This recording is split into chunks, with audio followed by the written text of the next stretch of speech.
இன்னும் காரியங்களை கற்றுத்தாரும். எங்கள் ஆண்டவரும் இரட்சகரும் மீட்பருமான இயேசு கிறிஸ்துவின் மூலம் ஜெபம் கேளும் நல்ல பிதாவே, ஆமென். உட்காருவோம்.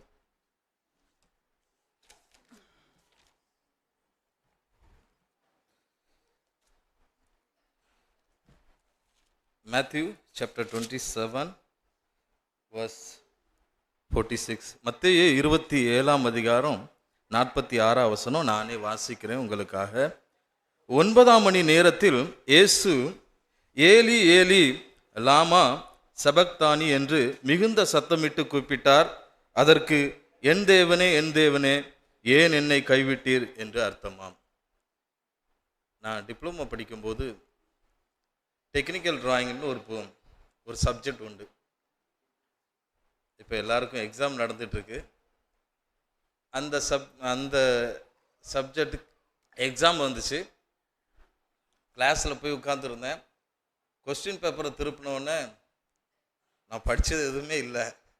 அப்போ எனக்கு இந்த வசனம் தான் ஞாபகம் வந்துச்சு, என் தேவனே ஏன் என்னை கைவிட்டீர் அப்படின்ட்டு. ரயில்வேல ஒரு டைம் இப்படி தான் எக்ஸாம் எழுத போயிருந்தேன். மேக்ஸு எங்களுக்கு சார் எல்லாத்தையும் சொல்லி கொடுத்துருந்தாரு. அவர் சொல்லி கொடுத்த எதுவுமே வரல. பேப்பர் வாங்கின உடனே என்ன ஆச்சுன்னா, மேலேருந்து கீழே வரைக்கும் அப்படியே வேர்த்து கொட்டிட்டு, இப்போ பேப்பரில் கை வச்சோன்னே பேப்பர் ஒட்டிட்டு, அப்பவும் எனக்கு இந்த வசனம் தான் ஞாபகம், என் தேவனே ஏன் என்னை கைவிட்டு. அப்போ நினைக்கிறதுலாம் என்னதுன்னா, வசனங்களை நம்முடைய நேரத்துக்கு தகுந்தாற்போல் மாற்றிக்கொள்கிறோம். ஆனால் அப்படி அல்ல வேதாகம் வசனம். அந்த நேரத்தில் அது எனக்கு சரியாக பட்டுச்சு, கடவுள் என்னை கைவிட்டாருன்ட்டு. நான் அந்த 2 எக்ஸாம்லேயும் நான் நல்லபடியாக பாஸ் ஆகிட்டேன். பார்க்காம எழுதி பாஸ் ஆகிட்டேன். ஆனால் வசனங்கள் ஒவ்வொன்றும் ஆழமான அர்த்தத்தை 3ஆம் மணி நேரத்தில் அதில் சொல்லப்பட்டிருக்கு. 9ஆம் மணி நேரம் சரியாக 3 மணிக்கு ஆண்டவர் சொன்ன ஒரு வார்த்தை. அரேமிய மொழியில் ஆண்டவர் சொன்னார், என்ன ஏலி ஏலி லாமா சபக்தானி. இது ஒரு தீர்க்க தரிசன வசனம். சங்கீத புஸ்தகத்தில் 22ஆம் அதிகாரத்தில் சொல்லப்பட்ட ஒரு வசனம். மத்திய வசனம். 3 வசனம், அதுக்கு அடுத்தால 3 வசனம் இருக்குது. இதுக்கு சென்டரில் இந்த வசனம் சொல்லப்பட்டு இருக்கிறது. இன்னும் ஒரு சிறப்பு என்னன்னா, இது ஒரு தவிப்பு நிறைந்த வார்த்தை, ஒரு அங்கலாய்ப்பான ஒரு வார்த்தையை ஆண்டவர் சொன்னார். இத்தனை சிறப்புக்குரிய ஒரே ஒரு வசனம் என்ன வார்த்தைனா, என் தேவனே ஏன் கைவிட்டு. இதிலிருந்து நம்ம 3 காரியங்களை பார்க்க போகிறோம். இந்த 3 காரியங்கள் நம்முடைய வாழ்க்கையில் எப்படி இருக்கிறது. திரியேக தேவன், 2வது வார்த்தைகளின் தேவன், 3வது ஐக்கியங்களின் தேவன். Trinity God, word of God, fellowship with God. இந்த 3 காரியங்களை இந்த வசனத்திலிருந்து நம்ம பார்க்க போகிறோம். திரியேக தேவன் ஆண்டவர் 1வது வசனத்தில் முதல் தடவையாக பேசும்போது பிதாவே என்று அழைக்கிறார். மத்திய வசனம் இதில் என் தேவனே என்று அழைக்கிறார். கடைசியாக பிதாவே உம்முடைய கைகளை என் ஆவியை ஒப்பு கொடுக்கிறார். இந்த 3 இடங்களிலும் ஆண்டவர் ரொம்ப வேதனையோடு இருக்கிறார். வேதனையின் மத்தியிலும் ஆண்டவர் ஒன்றை எல்லாருக்கும் தெரியப்படுத்தாரு. வேதனையின் மத்தியிலும் நாங்கள் 3 ஒன்றாக இருக்கிறோம். தான் திரியேக தேவன். அவர் என்ன சொல்லுகிறாரு, பல இடங்களில் சொல்லியிருக்கிறாரு, நானும் பிதாவும் ஒன்றாய் இருக்கிறோம், அவர் என்னை தனியே விடுவதில்லை. John chapter 10 verse 30. யோவான் 10ஆம் அதிகாரம் 30வது வசனத்தை நானே வாசிக்கிறேன், என்னோடு இணைந்து கொள்ளுங்க. நானும் பிதாவும் ஒன்றாய் இருக்கிறோம் என்றார். இயேசு கிறிஸ்து எல்லா இடத்துலையும் ஒன்று அழகா தெளிவுபடுத்துறாரு, நானும் பிதாவும் ஒன்றாய் இருக்கிறோம். எபிரேயர் 1:5 அதுதான் சொல்லப்பட்டிருக்கிறது. அதுதான் பிதாவானவர் தம்முடைய குமாரனை அபிஷேகம் பண்ணினார். எபிரேயர் 1:5 வசனம் நானே வாசிக்கிறேன் உங்களுக்காக. எப்படி எனில், நீர் என்னுடைய குமாரன், இன்று நான் உம்மை ஜனிப்பித்தேன் என்றும், நான் அவருக்கு பிதாவா இருப்பேன், அவர் எனக்கு குமாரனா இருப்பார் என்றும் அவர் தூதர்களில் யாருக்காவது எப்போதாகிலும் சொன்னதுண்டாம். ஏன்னா பிதாவானவர் தம்முடைய பிள்ளைய அவர் உறுதிப்படுத்துதார். இயேசு கிறிஸ்து வாழ்ந்த நாட்கள்ல எல்லா நேரங்களிலும் அவர் சொன்ன ஒரே ஒரு காரியம், என் பிதா சொல்லி நான் செய்கிறேன். யார் சொல்லி செய்கிற அப்படின்ட்டு அவர் கூட உள்ள ஆசாரியர்களோ அவரை எதிர்த்து பேசுகிறவர்களோ கேட்கிற ஒரு காரியத்துக்கு அவர் சொல்லுகிற ஒரே பதில், என் பிதா என்ன சொல்றாரோ அதுதான் நான் செஞ்சுக்கிட்டு வரேன். அவருடைய கிரியைகளை நிறைவேற்றுவதற்கு நான் வந்திருக்கிறேன், அழிப்பதற்கு அல்ல அப்படின்னு சொல்கிறாரு. அப்ப ஆவியான தேவனும் அவர் கூட இருக்கிறார். பிதாவை குறித்து நம்ம பார்க்கிறோம், ஆவியான தேவனும் அவரோடு கூட இருக்கிறார். அப்போதுதான் அது திரியேக தேவனாய் வரும். லூக்கா 4ஆம் அதிகாரம் 18வது வசனம். இயேசு கிறிஸ்து தேவ ஆலயத்தில் இருக்கும்போது எழுந்து வேதாந்தத்தை வாசிக்கிறாரு. முதல் வசனமே ஏசாயா 61:1 சொல்லப்பட்ட வார்த்தையை அவர் தேடி வாசிக்கிறார். கர்த்தருடைய ஆவியானவர் என்மேல் இருக்கிறார். அதற்கப்புறம் அவர் என்னென்ன ஊழியங்களை செய்யலான்ட்டு அவர் அவ்வளத்தையும் வாசித்து காண்பிக்கிறார். இப்போ அவர் இந்த உலகத்து ஜனங்களுக்கு மாத்திரமல்ல, தன்னுடைய ஜனங்களுக்கு ஒன்றை மாத்திரம் சொல்லிக்கொள்ள ஆசைப்பட்டார், நாங்க திரியேக தேவன். 3 பேரும் 3 கடவுள் அல்ல, 3 பேரும் ஒரே ஒருவர் தான். ஏன் பரலோகத்தில் அதையும் பார்த்துட்டு அப்புறம் நம்ம தொடர்ந்து பார்க்கலாம். 1 யோவான் 5ஆம் அதிகாரம் 7-8 பரலோகத்திலையும் அதுதான் நடக்குது. அங்கே சாட்சி இடுகிறவர்கள் 3 சொல்லப்பட்டு இருக்கிறது. 1 யோவான் 1 John chapter 5, 7, 8 பரலோகத்தில் சாட்சி இடுகிறவர்கள் 3, பிதா, வார்த்தை, பரிசுத்த ஆவி என்பவர்களே. இம்மூவரும் ஒன்றாயிருக்கிறார்கள். பூலோகத்திலே சாட்சியிடுகிறவர்கள் 3, ஆவி, ஜலம், ரத்தம் என்பவைகளே. இம்மூன்றும் ஒருமைப்பட்டு இருக்கிறது. இயேசுவானவர் எல்லா நேரங்களிலும் பிதாவை கேட்டு தான் செஞ்சிட்டு இருந்தார். அவர் தனியா எந்த முடிவையும் எடுக்கவே இல்லை. ஆவியானவரும் இருந்தாரு, பிதாவானவரும் அவரோடு கூட சேர்ந்து செயல்பட்டுக்கிட்டே இருந்தார். ஏதோ சொல்ல வரனா, இன்றைக்கு இந்த உலகத்துல அவ்வளவு உபதேசங்கள் நிரம்பி காணப்படுகிறது, தவறான உபதேசங்கள். எந்த உபதேசத்தை நாம் நம்புவது என்று தெரியக்கூடாத அளவுக்கு இந்த உலகத்துல நம்ம வாழ்ந்துட்டு இருக்கோம். அங்க ஒரு பக்கம் பார்க்கும்போது அது கரெக்டா சரியா தெரிஞ்ச மாதிரி இருக்குது, இந்த சைடு பார்க்கும்போது சரியா தெரிஞ்ச மாதிரி இருக்கு, இதெல்லாம் தப்பா தெரிஞ்ச மாதிரி இருக்கு. ஆனா இயேசு கிறிஸ்து அப்படி அல்ல.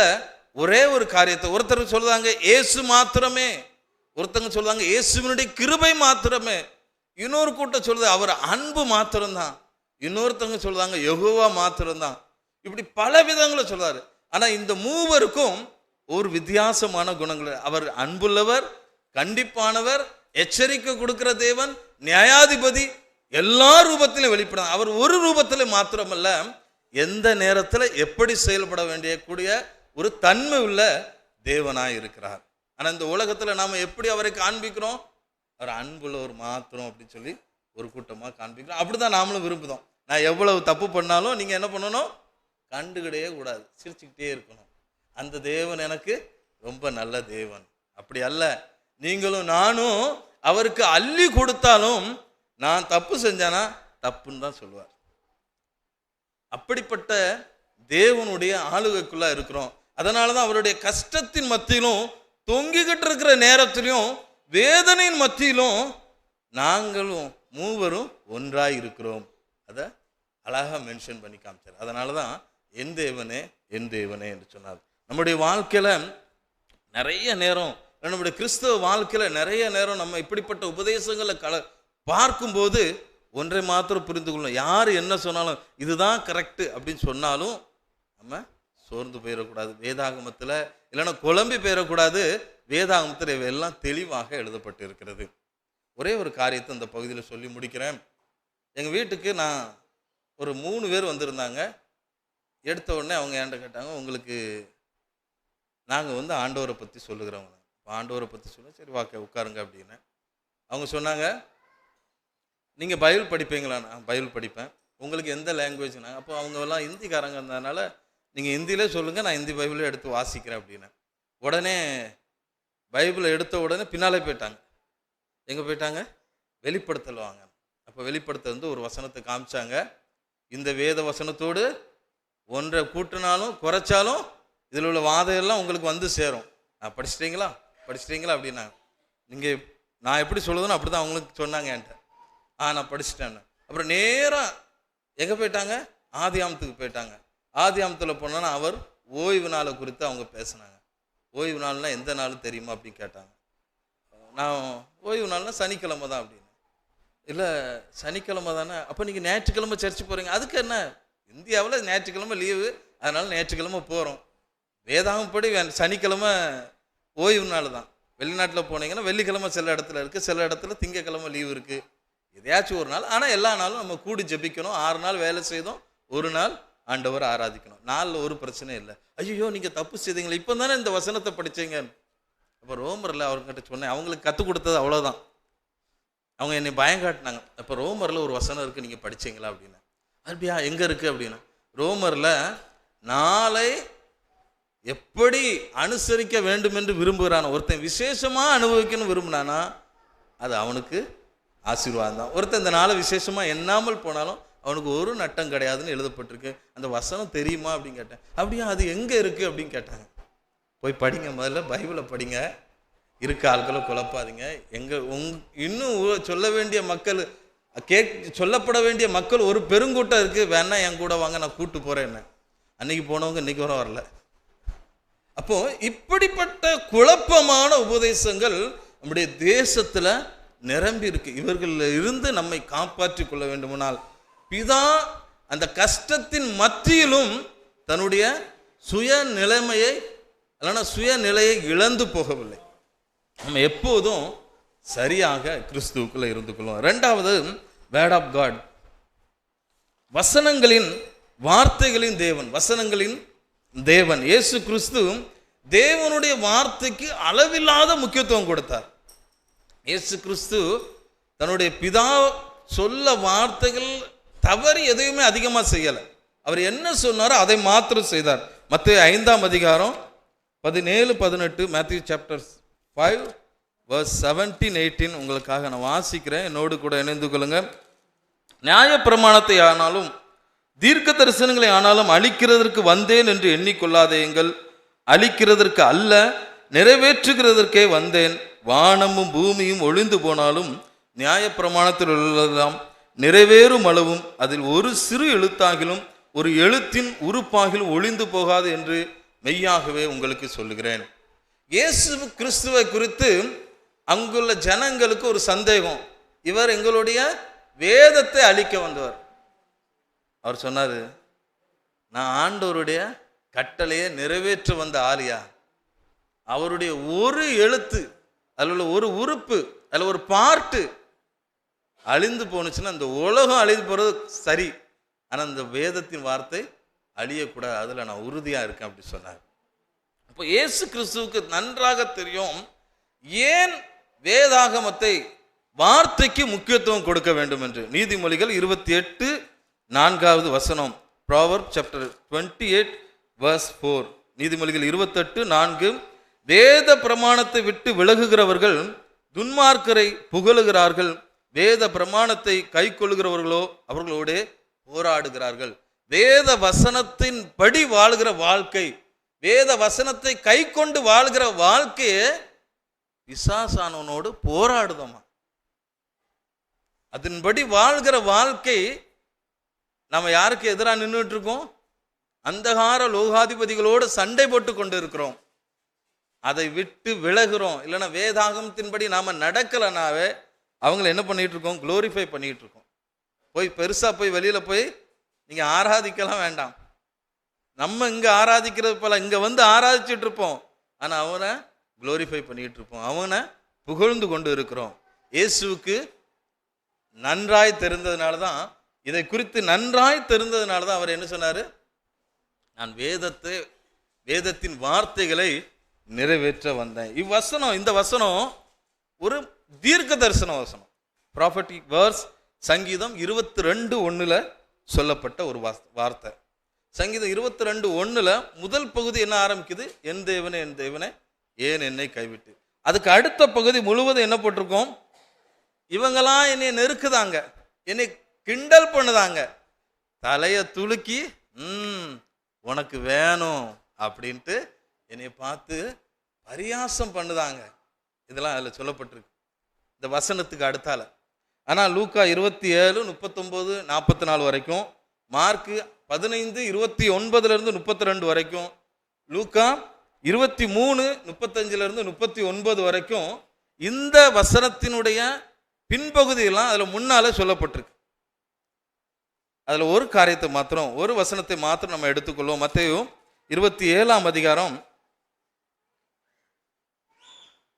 39-44 வரைக்கும் அதில் என்ன போட்டிருக்குன்னா, அந்த வழியாய் நடந்து போகிறவர்கள் தங்கள் தலைகளை துலுக்கி என்ன பண்ணுதாங்க? தலைய துலுக்கியே என்ன சொல்லுதாங்க? மற்றவர்கள் தேவாலயத்தை இடித்து 3 நாளைக்குள்ளே கட்டுகிறவனே, உன்னை நீயே ரட்சித்துக்கொள், நீ தேவனுடைய குமாரனானால் சிலுவையிலிருந்து இறங்கி வா என்று அவரை தூசித்தார்கள். அப்படியே பிரதான ஆசாரியரும் வேத பாரகரும் மூப்பரும் பரியாசம் பண்ணி, மற்றவர்களை ரட்சித்தான், தன்னை ரட்சித்துக் கொள்ள திராணி இல்லை, இஸ்ரவேலின் ராஜாவா இருந்தா இவனே இறங்கி வரட்டும் அப்படி சொல்லி, தன்னை தேவனுடைய குமாரன் என்று தேவன் மேல் நம்பிக்கையா இருந்தானே, அவர் இவன் மேல் பிரியமாயிருந்தால் இவனை ரட்சிக்கட்டும். மனிதர்கள் இயேசுவை மிகவும் கேவலப்படுத்துகிறாங்க. 44வது வசனத்துல அவரை நிந்தித்தார்கள் சொல்லப்பட்டு இருக்கிறது. பாடுகள்ல சந்தோஷப்படுகிறாங்க. 27:41 அவங்க சந்தோஷப்படுதாங்க, பரியாசம் பண்ணதாங்க, கேலி கிண்டல் பண்ணதாங்க. 42வது தனிமைப்படுத்தப்பட்ட வாழ்க்கை என்ன சொல்லுதாங்க?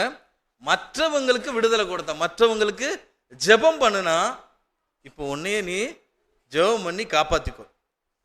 இது ஒரு தனிமைப்படுத்தப்பட்ட வாழ்க்கை, லோன்லி லைஃப். நம்பிக்கையை குறித்து கேள்வி எழுப்புதல், என்னுடைய ஃபெய்த்தை குறித்து ஒரு கொஸ்டின். 27:43 என்ன சொல்றாங்கன்னா, அவர் இவன் மேல் பிரியமா இருந்தால் இறங்கி வந்து அவருக்கு விடுதலை பண்ணட்டும். இயேசு கிறிஸ்து இவ்வளவு வேதனை அனுபவிக்கிறார். எதற்காக? மனிதர்களுடைய வாழ்க்கையிலே இப்படிப்பட்ட பாடுகள் வரும், அதை இயேசு கிறிஸ்து சிலுவையிலே நின்று காண்பித்து கொடுத்தார். அதன் வழியாக தான் நான் கடந்து போறேன். நம்ம நினைக்கலாம், மனிதர்களாக நாம படுகிற பாடுகளை அவர் எல்லாவற்றையும் சிலுவையிலே அனுபவித்து காண்பித்தார். அதனாலதான் என் தேவனே என் தேவனே ஏன் என்னை கைவிட்டீர்? அவருடைய வசனம் என்னில நிறைவேறணும், அதற்காக நான் அவர்கிட்ட நின்றுகிட்டு இருக்கேன். அவருடைய வார்த்தையின்படி. இந்த வசனம் என்னது? ஒரு தீர்க்க தரிசன வசனம். இந்த வசனத்தின் வழியா நடக்கும்போது எனக்கு பாடுகள் உண்டு. இந்த உலகம் என்னை கிண்டல் பண்ணும், நீ பைபிளை தூக்கிட்டு வேதா ஆலயத்துக்கு போறிய, உனக்கு ஏன் நடக்குது? இல்லைன்னா நமக்கு ஒரு பிரச்சனை வரும்போது நம்ம கிண்டல் பண்ணுவாங்க, நம்மளை கேலி பேசுவாங்க. இல்லைன்னா உன்னுடைய விசுவாசம் எங்கே? இவ்வளவு நாள் ஜோம் பண்ணதல்லப்பா, உனக்கு ஏன் இது நடக்க மாட்டேங்குது? நம்ம அறியாமலே ஒரு சோர்வு உண்டாகும். ஆனா இயேசு கிறிஸ்து அவைகள் எல்லாவற்றையும் தாங்கி கொண்ட, மனிதருடைய வாழ்க்கையில வருகிற ஏமாற்றங்கள், தோல்விகள் அனைத்தையும் அவர் ஒருவராய் அங்கே சந்தித்தார். அவர் சும்மா நமக்கு நான் உங்களை விடுவிப்பேன், உங்களுக்கு சமாதானம் தருவேன்னு சொல்லல. அவர் நம்மை போல பாடுபட்டதுனால தான். எபிரேயர் 4:15 சொல்லப்பட்டு இருக்கிறது, அவர் உலகம் பார்த்துட்டு பேசுகிற ஒரு காரியத்தை அவர் செய்யல. எபிரேயர் 4:15 நம்முடைய பலவீனங்களை குறித்து பரிதபிக்க கூடாத பிரதான ஆசாரியர் நமக்கு இராமல் எல்லா விதத்திலும் நம்மை போல் சோதிக்கப்பட்டும் பாவம் இல்லாதவராய் இருக்கிற பிரதான ஆசாரியரே நமக்கு இருக்கிறார். எபிரேயர் சாப்டர் 4:15 சொல்லப்பட்டிருக்கிறது. ஆண்டவர் அதனுடைய பாடுகளை இந்த நேரத்தில் அனுபவிச்சார். இந்த பாடுகளை அனுபவித்ததுக்கு பின்புதான் என்ன அந்தகாரம் உண்டாயிற்று. 3 மணி நேரம் அந்தகாரத்திலே அவர் இருந்தார். ஆனால் இந்த உலகம் என்னெல்லாம் பேசினாலும் நான் இந்த நேரத்தில் நான் ஆண்டவரையே சார்ந்து நிற்பேன். இந்த உலகம் கொஞ்சம் பேசும்போது நம்மை அறியாமலே கொஞ்சம் நம்ம தடுமாறிடுவோம். என்ன செய்யறோம்? இந்த கடவுளை தொழக்கூடாது, இல்லைன்னா கும்பிடக்கூடாது, இனிமே இவரை ஃபாலோ பண்ணக்கூடாது, இவரை விட்டு போய்விடணும். என்ன கடவுள்? ஆனா அந்த நேரத்தில் இயேசு கிறிஸ்து அதை குறித்து சொல்லவே இல்லை. பரவாயில்ல, எது சொன்னாலும் அவர்கிட்ட நான் சொல்லுவேன். எனக்கு கஷ்டம் வரட்டும், இன்பம் வரட்டும், உயர்வு வரட்டும், தாழ்வு வரட்டும், மனிதர்கள் என்னை ஏசி என்னை என்னனாலும் பண்ணட்டும், ஆனா என்னுடைய வலிய நான் அவர்கிட்ட தான் சொல்லுவேன். அவரை தவிர வேற யார்ட்டும் சொல்லவே மாட்டேன். அவரை நான் தள்ளியே விட மாட்டேன். தேவன் நம்ம இவருடைய உலகத்திற்கு அவருடைய வசனத்தின்படி வாழ்வதற்கு அழைத்திருக்கிறார். நம்ம வசனத்தின்படி வாழ்ந்தோமா? பல நேரங்கள்ல நம்ம அப்படி வாழாம இருக்கிறதுனால தான் பல காரியங்களை இழந்து நிற்கிறோம். இல்லைன்னா இந்த தேசத்திற்கு வருகிற நன்மையை நாம தான் தடை பண்ணி கொண்டு இருக்கிறோம். கொலோசியர் 3:16 எல்லாரும் எடுத்துக்கொள்ளும். Colossian chapter 3:16. ஆண்டவர் நம்மை அதற்காகத்தான் அழைத்திருக்கிறார். கிறிஸ்துவின் வசனம் உங்களுக்குள்ளே சகல ஞானத்தோடும் பரிபூரணமாக வாசமாயிருப்பதாக. ஆண்டவர் நம்மிடத்துல விரும்புகிற ஒரு காரியம், அவருடைய வசனம் நம்மிடத்துல பரிபூரணமா வாசமா இருக்கிறோம். நாமே வார்த்தை, தேவன் வார்த்தையா இருக்கிறார், அதனால வாழ்ந்து காண்பித்தார். இந்த நாட்கள்ல நம்முடைய பாடுகளில நம்ம எப்படி இருக்கிறோம்? ஆண்டவர் தாங்க எனக்கு என்ன நடந்தாலும் பரவாயில்ல, நான் அவர்கிட்ட போய் பேசிக்கிடுவேன், அவர்கிட்ட போய் கோவப்படுவேன், ஆனா வெளியில போய் அவரை போய் தூற்ற மாட்டேன். இதுதான் நம்முடைய வாழ்க்கையில் இருக்கும். ஆண்டவர் நம்மிடத்துல அதைத்தான் விரும்புகிறார். சங்கீதம் 119 முழுவதும் வசனத்தை குறித்து சொல்லப்பட்டு இருக்கிறது. வசனத்தின்படி வாழ்கிறவனுடைய வாழ்க்கை சங்கீதம் 1ஆம் அதிகாரத்தில் சொல்லப்பட்டு இருக்குது. அவன் செழித்து இருப்பான். நம்ம அப்படி இருக்கிறோமா? ஏன்னா வேகமான உலகத்துல வாழுகிறோம். நமக்கு பைபிள் படிக்க கொஞ்சம் நேரம் இருக்க மாட்டேங்குது, இல்லைன்னா பைபிளை வாசித்து தியானம் பண்ண நேரம் இருக்க மாட்டேங்குது, இல்லைன்னா அதை மனப்பாடம் பண்றது கூட நமக்கு நேரம் இருக்க மாட்டேங்குது. நம்ம அப்படிப்பட்ட வேகமான உலகத்துல வாழுகிறோம். நம்முடைய வாழ்க்கையில ஒரு குரூப் கிடையாது. நம்ம குடும்பத்திலே பல குரூப், வாட்ஸ்அப் குரூப் இருக்கும், நமக்கு வேலையில பல குரூப் இருக்கும், ஆலயத்துல ஒரு குரூப் இருக்கும். இதுல எதை நம்ம பார்க்க? எங்க குரூப்ல இணைஞ்சுக்கிடுவீங்களான்னு நிறைய பேர் கேட்பாங்க. எத்தனை குரூப் பார்க்க? அப்போ நம்முடைய வாழ்க்கையில நாம எதுல சார்ந்து இருக்கிறோம்? அதுல வருகிற வசனங்களே இருக்குமா? நம்ம வேதாகமத்தை ஒழுங்கு கிரமமா படித்து கொண்டு இருக்கிறோமா? வேதாகமத்தை மனப்பாடம் செய்கிறோமா? ரொம்ப முக்கியம். இன்னைக்கு ரொம்ப வேகமான உலகத்துல, இதை விட இன்னும் வேகமான உலகத்துக்குள்ள நம்ம போக போறோம். ஆனா ஆண்டவருடைய விருப்பத்தின்படி அவர் நமக்கு காண்பித்து கொடுக்கிற ஒரு காரியம் என்ன? நான் வார்த்தையின்படி வாழ்ந்துட்டு போயிருக்கையா, நீங்களும் நானும் அவர் சொன்னபடி வாழணுமே. ஒருவேளை அப்படி வாழ மறந்தோன்னா ஓசியா 4:6 நமக்கு சொல்லப்பட்டு இருக்குது. நிறைய நேரம் படிச்சிட்டோம். நீ என் வேதத்தை மறந்தால் உன்னை மாத்திரம் அல்ல உன் பிள்ளையும் சேர்த்து மறப்பேன். நல்லா புரிஞ்சுக்கணும். வேதத்தை படிப்பதற்கு நாம் மறந்தோமானால், அவருடைய வார்த்தையின்படி வாழ நம்ம மறந்தோமானால், இல்லைன்னா விரும்பாமல் இருந்தோமானால், நான் மாத்திரம் இல்லை என் சந்ததியையும் ஆண்டவரால மறக்கப்பட்டு போகும். மூன்றாவதாக கடைசியாக fellowship with God, ஐக்கியங்களின் தேவன்.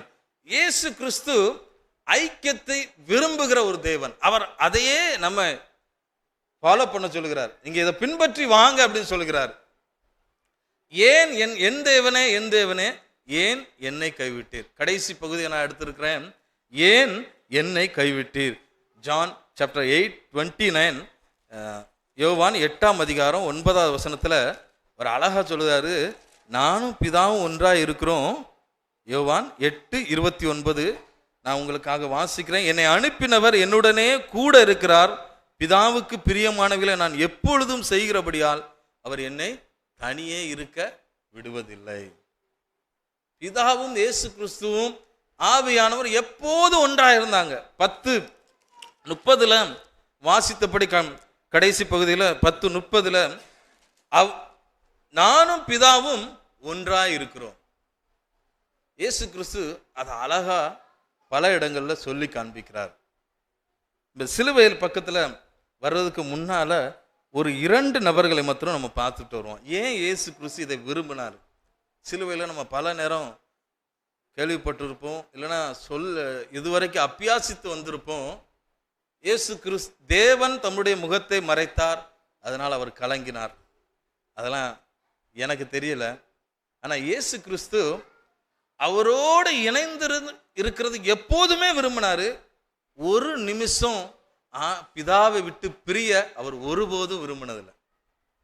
அந்த ஒரு நிமிடம் இல்லைன்னா ஒரு நொடி பிதாவானவர் கொஞ்சம் தள்ளி போனவனே இவருக்கு என்ன இருந்துச்சு, அவருக்கு ஒரு வலி ஏற்பட்டுச்சு. ஆண்டவரே, நான் வலியெல்லாம் தாங்கிக்கிட்டு தான் ஆண்டவரே, ஆனால் நீங்கள் என் கூட இருக்கணும், உங்களுடைய பிரசன்னத்தை உணரணும் ஆண்டவரே, இந்த உலகத்தில் எனக்கு எது வேண்டாம், எது இருந்தாலும் பரவாயில்ல ஆண்டவரே, நீர் இல்லாவிட்டா அதெல்லாம் எனக்கு தேவையே இல்லை அப்படின்னார்.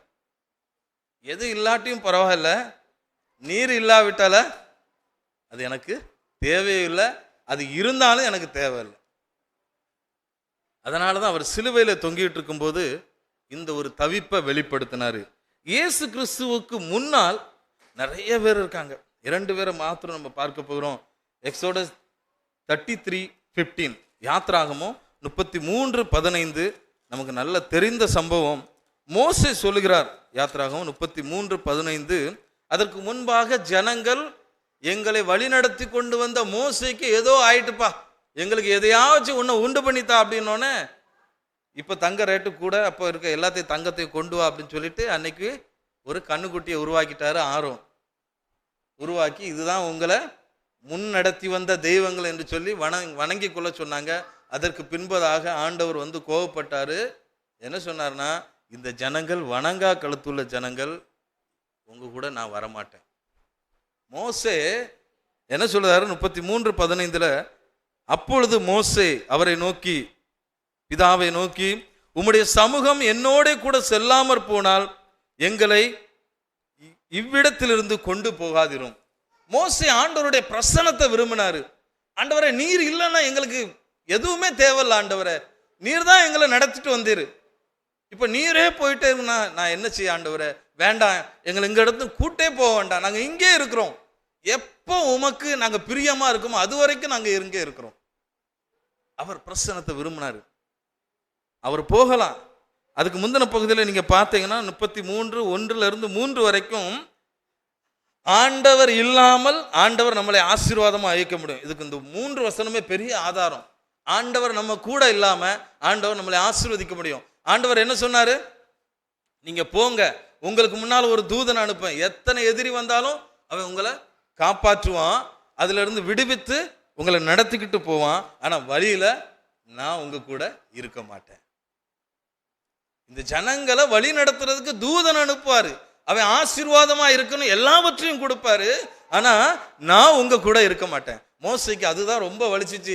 இல்ல ஆண்டவரே, ஒருத்தரை நீங்க அனுப்ப வேண்டாம், எங்களுக்கு உங்களுடைய பிரசன்னம் தான் வேண்டும். மோசே அவ்வளவு விரும்பினாரு.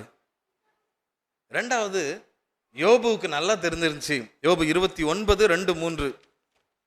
2வது, இந்த நபரை குறித்து நம்ம அதிகமா கேள்விப்பட்டிருப்போம், வாசிக்கிறோம், படிக்கிறோம், ஆனா அவர் ஆழமா எழுதியிருக்கிறாரு. யோபு 29:3, அப்பொழுது அவர் தீபம் என் தலையின் மேல் பிரகாசித்தது, அவர் அருளின வெளிச்சத்தினால் இருளை கடந்து போனேன். எப்பேற்பட்ட இருளையும் வாழ்க்கையில நெருக்கடியும் கடந்து போறதுக்கு ஆண்டவருடைய வெளிச்சம் இருந்துச்சுன்னா அழகா போலாம், தெம்பா போலாம். இதை யோபு நன்றாய் அறிந்திருந்தார். அதனாலதான் அவர் ரொம்ப ஆதங்கப்பட்டார், பிதா தன்னோடு இல்லாம இருந்ததுனாலதான். யோபு 23:8-10 வரைக்கும், நான் முன்னாக போனேன் அவர் இல்லை, பின்னாக போனேன் அவர் இல்லை, இடதுபுறத்திலும் கிரியை செய்கிறார், அவரை காண முடியல, வலது புறத்தில் அவர் லாண்டுட்டு இருக்கார், ஒளித்திருக்கிறார் நான் காணாதபடி, அவர் ஒளிஞ்சுக்கிட்டு இருக்கார். ஆனா இவருக்கு பிரசன்னத்தை உணர முடியல. யோபுக்கு அவர் என்ன சொன்னாரு, ஆண்டவரே நீர் இல்லாம எனக்கு ரொம்ப கஷ்டமா இருக்கு ஆண்டவரே. இவர் அந்த வேதனையை அழகா சொல்லி காண்பிக்கிறாரு. ஆனாலும் அவர் ஆண்டவரை விட்டு விலகவே இல்லை. ஆண்டவர் அவரை விட்டு தூரமா இருக்கிறத அவர் ஓப்பனா ஒத்துக்கிட்டாரு. ஆனா அவர் என்ன சொல்றாரு, நான் போகும் வழியை அவர் அறிவார், அவர் என்னை சோதித்த பின் பொன்னாக நான் விளங்குவேன். அதுக்கப்புறம் அந்த பகுதி 17 வசனம் வரைக்கும் முடிகிற வரைக்கும் நீங்க வாசித்து பார்த்தீங்கன்னா அவ்வளவு அழகான வசனங்கள் இருக்கு. நம்முடைய வாழ்க்கையில ஆண்டவருடைய பிரசனம் இல்லாம நம்ம போக முடியாது, போகக்கூடாது. நம்முடைய ஊழியங்கள் சிறப்பா இருக்கலாம், நம்ம ஆண்டவருக்காக கொடுப்பதில் சிறப்பா இருக்கலாம், ஆண்டவருக்காக செயல்படுவதில் சிறப்பா இருக்கலாம். ஆண்டவருடைய பிரசனம் இல்லாம நீங்களும் நானும் இருந்து ஒரு பிரயோஜனம் கிடையாது. இப்ப இயேசு கிறிஸ்துக்கு வருவோம், சுருக்கமா முடிச்சிருந்தேன். இயேசு கிறிஸ்து ஏன் ஆண்டவருடைய பிரசன்னத்தை விரும்பினாரு? அவர் துக்கத்திலும் பிதாவோடு நேரத்தை செலவழித்து கொண்டிருந்தார். நான் அதற்கு முன்னாக இந்த அனுபவத்தை சொல்றதுக்கு முன்னால என்னுடைய வாழ்க்கையில நடந்த ஒரு சம்பவம். என்னுடைய ஒய்ஃபுக்கு டெலிவரிக்கு நாங்கள் போயிருந்தோம், 2வது பிள்ளைக்காக. அப்போ என்ன நடந்துச்சுன்னா, பிள்ளை டெலிவரிக்காக போகணுன்னா நான் அதுக்கு எல்லாம் லீவ் எடுத்திருந்தேன். பட்டு நான் போகிறதுக்குள்ளே அங்கே டெலிவரி ஆகிட்டு. ரைட், 2வது பிள்ளைக்கு எப்படியாவது போயிடணும்னு நினச்சேன். இப்போ 2வது பிள்ளைக்கு போகணுங்கிறக்காக முன்னாலே லீவ் எடுத்து அதெல்லாம் ரெடியாக போயாச்சு. போனதுக்கப்புறம் சரி என்ன சொல்லுவாங்க, எனக்கு என் கூட பிறந்தது அக்கா தங்கச்சி யாரும் கிடையாது, அதனால் எந்த ஃபீலிங்கும் எனக்கு தெரியாது. அப்போ நான் போனதுக்கப்புறம் சரி அந்த நேரத்தில் பெண்களுக்கு என்னென்னா அவங்களுடைய கணவன் கூட இருக்கணும் அந்த டெலிவரி சமயத்தில் அப்படின்னு எல்லாரும் சொல்லுவாங்க. அதை கேட்க மட்டும்தான் செஞ்சுருக்கேன். அப்புறம் சரி நம்மளும் போவோமே அப்படின்னு போய் அங்கே இருந்தோம். அப்புறம் கடைசி ரொம்ப நாளுக்கு அப்புறம் தான் எனக்கு அந்த நேரத்தில் ஒன்றும் தெரியல. நான் அந்த டெலிவரிக்கு முன்னாலே போய் சேர்ந்ததுனால பார்த்துட்டு டெலிவரி எல்லாம் முடிஞ்சதுக்கப்புறம் நான் வந்துட்டேன். ஆனால் அதுக்கப்புறம் அவள் சொன்ன ஒரு காரியம் உண்மையில் அது ரொம்ப யூஸ்ஃபுல்லாக இருந்துச்சு. அதுதான் ஆண்டவர் அனுபவித்த ஒரு ப்ரெசன்ஸ், அது ஒரு விரும்பின ஒரு ஆண்டவருடைய பிரசன்னம். என்ன சொன்னான்னா, எப்படியாவது டெலிவரி போகும்போது உங்கள் முகத்தை நான் பார்த்துக்கிட்டே இருக்கணும். நான் போய் ஆப்ரேஷன் பண்ண போகிறது கிடையாது, நான் போய் எது செய்ய போகிறது கிடையாது, நான் இருக்கிறதுனால எதுவும் நடக்க போகிறது கிடையாது. ஆனால் அங்கே இருக்கும்போது அவங்களுக்கு ஒரு தெம்பு வருது, என் கூட ஒருத்தங்க இருக்காங்க, அங்கே ஊரே கூடி கிடக்குது, இங்கே நான் போய் என்ன செய்ய போகிறேன் இல்லை. ஆனால் அவர்கள் விரும்பின ஒன்று என்னன்னா, என்னுடைய கணவன் என் கூட இருக்கணும். அவள் விரும்பினது என்னுடைய கணவன் என் கூட இருக்கணும். அது இருக்கும்போது நல்லா இருந்துச்சு. அவள் போனோன்னு தெம்பாக போயிட்டு, இன்னொன்று சொன்னால், ஒருவேளை நான் இறந்து போனான்னா கடைசியில் உங்கள் முகத்தை பார்த்துட்டு இறந்துட்டு போயிடுவேனே, அப்படி ஒரு சந்தோஷத்தோடு போயிடுவேனே அப்படின்ட்டு அவள் சொன்னான். அப்போ ஆண்டவர், அப்போ தான் யோசிச்சு பார்த்தேன், ஆண்டவருடைய தவிப்பு அதுதான் இருந்துச்சு.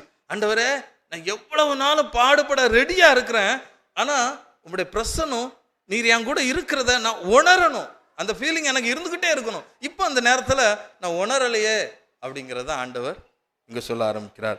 துக்கத்தில் பிதாவோடு இருந்தால் மத்திய 14:12 ஒரு சம்பவம் நடக்குது. சம்பவங்களை மாத்திரம் சொல்லுகிறேன். யோவான் ஸ்நானகனை வெட்டி கொலை செய்கிறாங்க, அவருடைய தலை வெட்டப்பட்டது. அதுக்கப்புறம் சீசர்கள் வந்து சொல்லுதாங்க, யோவான் ஸ்நானகனுடைய தலை வெட்டப்பட்டுச்சு. உடனே இயேசு கிறிஸ்து ஒன்றுமே பண்ணலை. அவருக்கு அந்த துக்கத்தை வெளிப்படுத்த தெரியல. உடனே தனியே வனாந்தரமான இடத்துக்கு போனார், பிதாவோட பேச போயிட்டார். அங்கே போய் அழுதுருப்பார், என்ன ஆண்டவரே. அது எனக்கு ரொம்ப பிடிச்ச வசனமாச்சு. சார், இயேசு கிறிஸ்து அந்த துக்கத்திலும் பிதாவோட இணைந்திருந்தார். சாப்பிட்றதுக்கு நேரமே கிடையாது. மார்க்கு 6ஆம் அதிகாரம் சாப்டர் 6 31-32 சாப்பிட்றதுக்கு சமயம் இல்லாத இருந்துச்சு, சமயமே இல்லை, நேரமே இல்லை. ஆனாலும் அவர் வனாந்தரமான ஒரு இடத்துக்கு போனாருன்னு தான் சொல்லப்பட்டிருக்கு. ஏன்னா அவர் சாப்பிட்றதை காட்டிலும், யோபுல நீங்க 23 அதிகாரத்தில் நீங்க போய் பார்த்தீங்கன்னா, அவருடைய வார்த்தையை என்னுடைய ஆகாரத்தை பார்க்கிலும் அதிகமாக காத்துக்கொண்டேன். இயேசு கிறிஸ்து அதை தான் விரும்பினாரு. எனக்கு சோறே இல்லாட்டியும் பரவாயில்ல, தேவனுடைய பிரசன்னம் இல்லாம நான் இருக்கவே மாட்டேன்.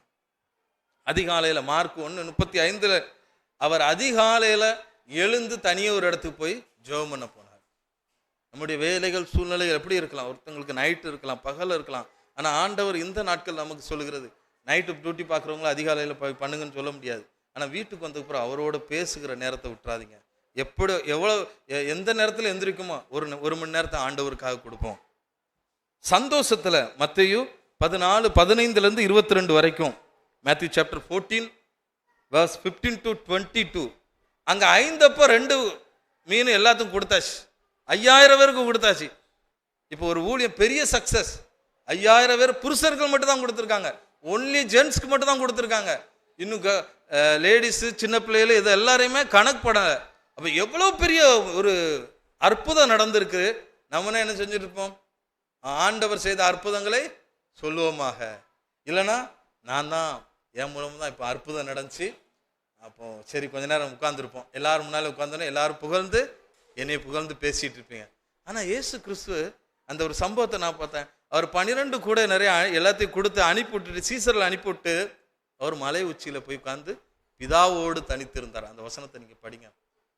அவர் புகழின் உச்சியில போய் திளைத்திருக்காமல் மலை உச்சியில பிதாவோடு தனித்திருந்தார்.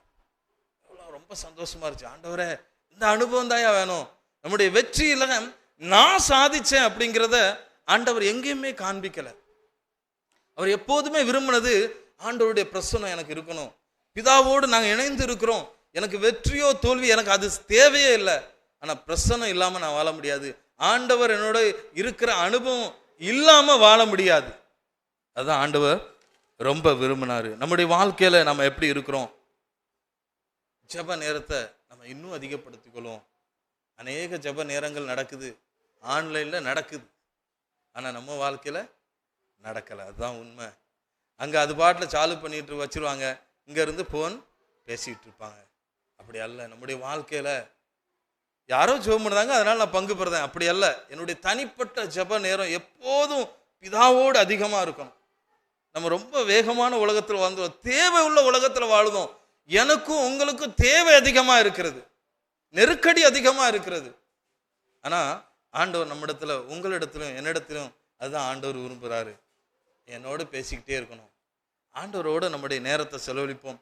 நமக்கு தேவையானதை அவர் கண்டிப்பாக தருவார். 1 யோவான் 1:3 சொல்லப்பட்டிருக்கிறது. யோவான் சொல்லுகிறார், எங்களுடைய ஐக்கியம் பிதாவோடும் அவர் குமாரனாய கிறிஸ்துவோடும் இருக்கிறது. நம்முடைய ஐக்கியம் யாரிடத்துல இருக்கிறது? கடைசியாக ஒரு சம்பவத்தை மாத்திரம் சொல்லி முடிக்கிறேன். இதே போல ஒரு யூத் கேம்ப் அரேஞ்ச் பண்ணியிருந்தாங்க. அதற்காக என்னை மெசேஜ் எடுத்து வர சொல்லியிருந்தாங்க. நிறைய சம்பவம் இருக்குது, அதில் ஒரு சம்பவத்தை சொல்ல. அப்போ என்ன மெசேஜ் கொடுக்கணும் அப்படின்னு சொல்லியிருந்தேன், என்ன செய்தி கொடுக்கணும், எனக்கு டைட்டில் எதுவும் கொடுங்க. இல்லைன்னா நீங்களே ஜோம் பண்ணி நீங்களே எடுத்துகிட்டு வாங்க அப்படின்ட்டாங்க. நான் எல்லாம் ஜோம் பண்ணோம். மறுநாள் செய்தி கொடுக்கணும். நாள் நைட்டு ஃபுல்லாக உருண்டு பிறண்டு அது எல்லாமே முன்னாலே ரெடி பண்ணியாச்சு. ஆனால் நாள் நைட்டு மறுபடியும் ஜோம் பண்ணிக்கிட்டு இருக்கேன். காலையில் ஒரு 4 மணி இருக்கும், அந்த நைட்டு ஃபுல்லாக ஜோம் பண்ணிகிட்டு இருக்கேன். காலைல 4 மணி இருக்கும், ஆண்டவர் என்கிட்ட பேசினார், இந்தந்த தலைப்பெல்லாம் மாற்று அப்படின்னாரு. இன்னும் அந்த நோட்டை அப்படியே கையில் வச்சுருக்கேன். அந்த தலைப்பெல்லாம் மாற்றினேன், ரெட் கலரில் எல்லாத்தையும் எழுதினேன். ஆண்டவர் எனக்கு என்ன தலைப்பை எழுத சொன்னாரோ அதெல்லாம் எழுதினேன். எழுதிட்டு நான் சர்ச்சுக்கு பின்னால் போய் நான் தான் உட்கார்ந்தேன். நான் தான் ஃபஸ்ட்டு போனேன், ஆனால் சர்ச்சு பின்னால் உட்காந்துருக்கேன். உட்காந்துட்டு நான் அங்கேருந்து கதவு பக்கத்தில் இருந்து பார்க்கேன். இதே போல் ஆலயத்தில் போல் அந்த ஆலயத்தில் நிறைய ஸ்டிக்கர்ஸ்லாம் ஒட்டியிருந்தாங்க. அப்போ நான் யோசிச்சுட்டு இருந்தேன், நான் இவ்வளோ வசனம் எழுதியிருக்கேன், இவ்வளோ வசனம் இங்கே ஒட்டி வச்சுருக்காங்களே அப்படின்னு யோசிச்சுக்கிட்டே இருந்தேன். அப்போது நான் நினச்சேன் இது முன்னாலே ஒட்டி வச்சுருப்பாங்க அப்படின்னு யோசிச்சுக்கிட்டு இருந்தேன். ஆனால் அவங்க கடைசியில் சொன்னது என்னென்னா, இந்த வசனங்கள் நாங்கள் அண்ணனுக்கு டைட்டில் எதுவுமே கொடுக்கல, ஆனால் நாங்கள் என்ன டைட்டில் வச்சுருக்கோமோ அதுபடி தான் அவங்க மெசேஜை எடுத்துகிட்டு வந்தாங்க அப்படின்னு சொல்லும்போது ரொம்ப சந்தோஷமாக இருந்துச்சு. ஏன்னா நான் கடவுள்கிட்ட போராடி பெற்றேன். நான் என்ன நினச்சிருப்பேன், நான் முடிச்சுட்டு போனேன் அப்படின்னு நினச்சிருப்பேன். ஆனால் அன்னையிலேருந்து எப்போவுமே ஆண்டவர்கிட்ட ஜெபம் பண்ணேன், ஆண்டவரை உம்மிடத்திலிருந்து பெற்று அதை மற்றவர்களுக்கு கொடுக்கணும். உம்மிடத்திலிருந்து தான் எப்போதுமே எதையும் பெறணும். எனக்கு திறமைகள் இருக்கலாம், நான் அதிகமாக படிச்சிருக்கலாம், அது தேவையே இல்லை ஆண்டவரே. உம்முடைய பிரசன்னத்திலிருந்து வருகிற அந்த அனுபவத்தை நான் எப்போதுமே மற்றவர்கள் பகிர்ந்து கொள்ளணும். அன்னையிலிருந்து நான் எதுவுமே விடுறதே கிடையாது. ஆண்டவர்கிட்ட இருந்து எனக்கு எதுவும் கிடைக்காத வரைக்கும் நான் போராடிக்கிட்டே இருப்பேன். நம்முடைய வாழ்க்கையில் இந்த உலகம் அழிந்து போகிற உலகத்தில் இருக்கிறோம். ஆண்டவர் இயேசு கிறிஸ்து அந்த ஒரு நிமிஷம், ஒரு நொடிக்காக அவர் ரொம்ப போராடினாரு. ஆண்டவரே உங்களுடைய பிரசன்னத்தை என்னை விட்டு எடுத்துறாதுங்க அப்படின்னு சொன்னார். நம்முடைய வாழ்க்கையிலும் ஆண்டவருடைய பிரசன்னம் இல்லாமல் இருக்கக்கூடாது. இருப்பதற்கு நம்ம எப்போதும் அவரோடு இணைந்து இருக்க இந்த நாட்கள் முடியும். ஒருவேளை நீங்கள் இணைந்திருப்பீர்களானா அரை மணி நேரம் ஜெபம் பண்ணுவேன். இந்த நாட்களில் நம்முடைய ஜெப நேரத்தை அதிகப்படுத்தும். 5 நிமிஷம் தாயா ஜெபம் பண்ணுவேன், எங்கே அதிகப்படுத்துனா 10 நிமிஷமாச்சு அதிகப்படுத்துங்க.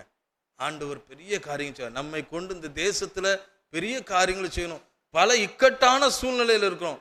நீங்களும் நானும் ஜெபிக்காவிட்டால் ஒண்ணுமே நடக்காது இந்த உலகத்தில். கண்களை மூடுவோம். ஆண்டவரே, உடைய பாதத்தில் நாங்கள் 3 காரியங்களை கற்றுக்கொண்ட தகப்பனே, நீர் இன்றும் திரியேக தேவனாய் இருக்கிறீர், அதற்காக நாங்கள் நன்றி செலுத்துகிறோம். வார்த்தையின் தேவனாய் இருக்கிறீர், அதற்காக நன்றி செலுத்துகிறோம். கூடவே தகப்பனே, ஐக்கியங்களின் தேவன் ஆண்டவரே, நீர் எப்படி இந்த உலகத்தில் ஐக்கியத்தை காண்பித்து கொடுத்தீரோ அதில் வாழ்ந்து விட எங்களை அர்ப்பணிக்கிறோம். நாங்கள் உமக்கு பிரியமான வார்த்தையின்படி வாழ்ந்து காண்பிக்க எங்களுக்கு உதவி செய்யுங்கப்பா.